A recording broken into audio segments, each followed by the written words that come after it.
Hope you're all doing well tonight. Alright, this is my first story on this channel. So, I'd like to tell you a special story to me from a very long time ago. I was 19 years old, and I helped my friend escape from the police. So, here's the story. I was working at Little Caesars in a pizza place. I was a cook, and I was on like a first name basis with my boss. He was a cool guy. He left me alone. And on this day, among other things that I did, sometimes I would hold a sign that said like $5 pizzas. It was like a thing they had going on back then. It was like one of those shaker signs, people like hold on. It has like an arrow, points at the business. You stand on the side of the road and shake it at cars. Like some people like do tricks with them and stuff, and like spin them around and throw them up in the air. I didn't do any of that. I was actually laying in the back of my pickup truck. I was supposed to be holding the sign, and I'd hung the sign on a nail that I'd found that was in a telephone pole. And I was laying in my truck taking a nap. Not really taking a nap, but laying there. It was hot and just kind of chilling, trying to get out of the sun. Next thing I knew, I hear my boss saying my name. So I sit up and say, "Hey, Barry, what's going on?" He's like, "You got a phone call." I was like, "What? Who is it?" He's like, "It's John." Now, John was my friend, and we were like best friends. And he also worked there. He was a manager, but he wasn't working this day. I was holding the sign for a few hours, and then I was supposed to work that night as a cook inside, and cook pizzas and stuff. So anyways, John's on the phone apparently, which is very odd. And now I'm mad because my cover's blown. My boss knows that I was just laying in the back of my truck, and he's not saying anything about it now, but I know I'm going to hear about it, that I was just taking a nap in the back of my truck instead of holding the sign. So he essentially got me caught. I go inside, get to the phone, say, "Hey, what's up?" And it's my friend John. And he sounds kind of weird, and he says, "Hey, I wrecked my bike. My hand's bleeding. Will you come get me?" And I said, "What?" I said, "You don't ride a bike." You see, John was a bigger guy. He was kind of heavy set. I wouldn't say he was like overweight, but he was a bigger, husky guy. And he didn't really ride a bike. He wasn't like an athletic dude, and he didn't really ride a bike. So I immediately said, like, "What? You don't ride a bike?" And he was like, "I wrecked my bike. My hand's bleeding. Will you come get me?" And that's all he says. And I'm like, "Okay, where are you?" And like I had to ask my boss if I could go. I remember that. I had to like turn around and be like, "Hey, like John says that like he wrecked his bike," and they thought it was funny too. They were like, "What? He doesn't have a bike." And I was like, "I don't know. He says he wrecked his bike. His hand's bleeding. Can I come get him?" And he's like, "All right, we'll clock out and like make sure you're back for your other shift." So I'm like, "All right, well, luckily for John, this is like almost shift change. I was leaving early, but I leave. Tell me like drive past this guitar store and like just keep going on the highway and I'll see him." And when I had said like, "What?" he was like, "Just go past that store and just keep driving. You'll see me." And I'm like, "Okay." He won't say nothing else.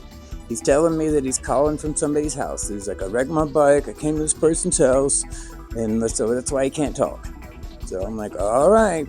So I get my truck and I head up the interstate. It takes me about like 10 minutes to get from one town to the other to where he's at.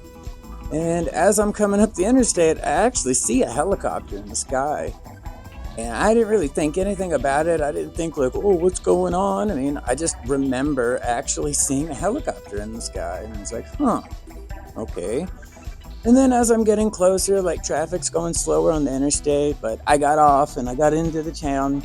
And I go to that store that he told me to go past, and I drive past the store. And as I'm getting past the store, I'm coming up to like a hill. Like I'm going to be going down a big hill that's at the other end, that end of town. And right as I'm getting up to that hill, I see there's a crowd of policemen, different kinds of policemen, like town cops, state cops. I don't know who they were. There was cops. They were standing in the road, and they're like looking at me. They're looking at my truck. They're looking in the back of my truck. I'm driving by slow because like these cops are like standing in the road, but they're letting me go past. They're not stopping me.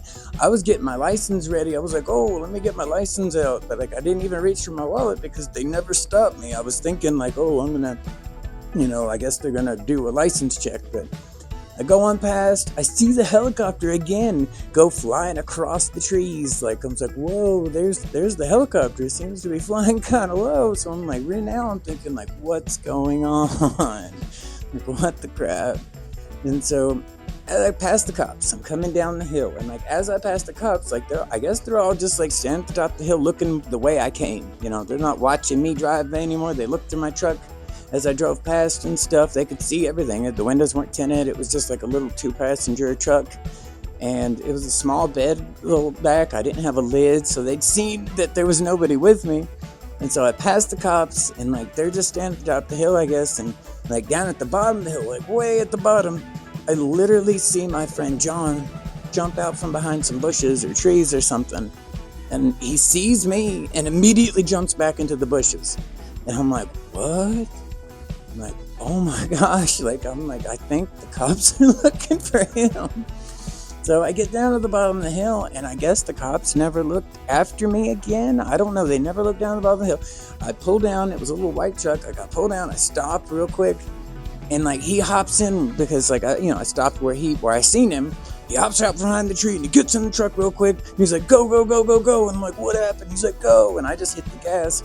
He's telling me that our friend wrecked his car. Like, our friend B, I'll call him B. Our friend B wrecked his car, and it was a really stupid story how he wrecked his car, but, like, he was like, we had beer on us, and I was the only one that was 21, so I ran. I went to somebody's house, and I called you. And so I'm like, oh, crap. The cops are looking for you. There was a helicopter. There was cops at the top of the hill. And he was like, oh, really? And just as we're saying that, now, we're coming up the highway. And this highway just runs right along the interstate. And there's an interstate exit that we're getting ready to pass on the highway, and it's, like, right there on the interstate. And if you take this interstate exit, you are literally, like, right next, and you're coming up the highway, you are right next to each other. Whoever's getting off the interstate exit and us on the highway.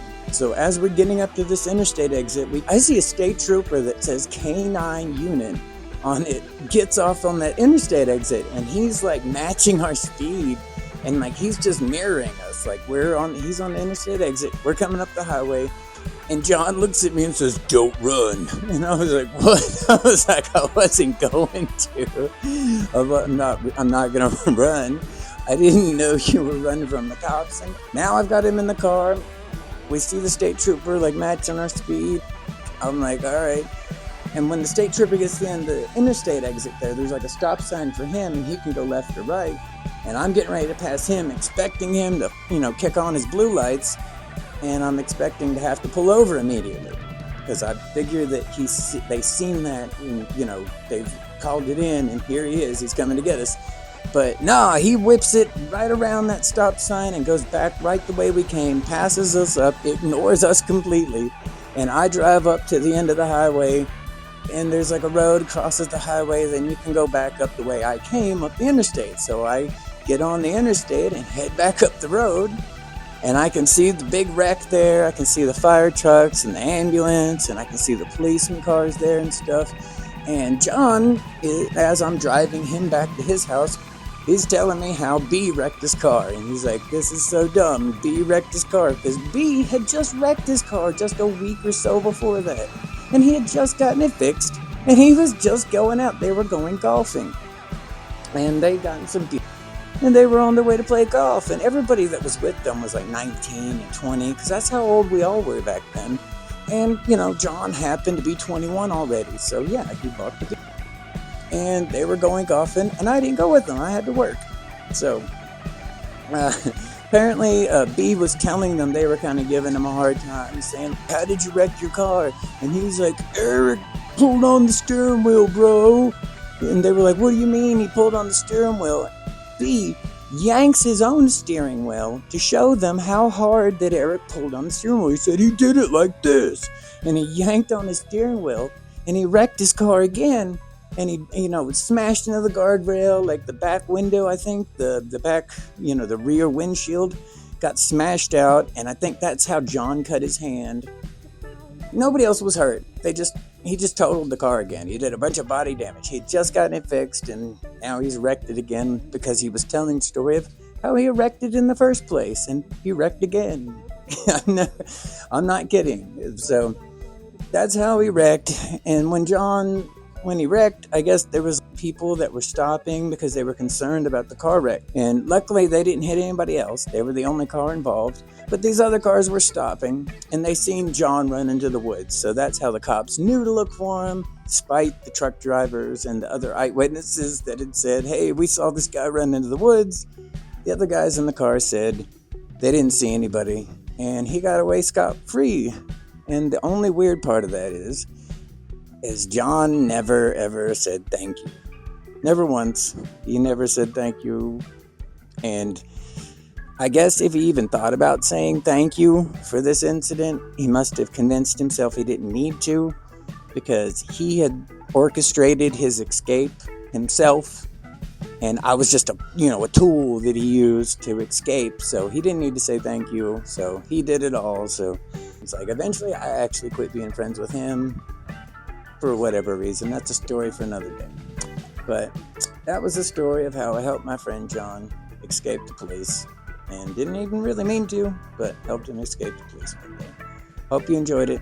You guys have a great night or day, or whatever it is for you. Thank you for listening.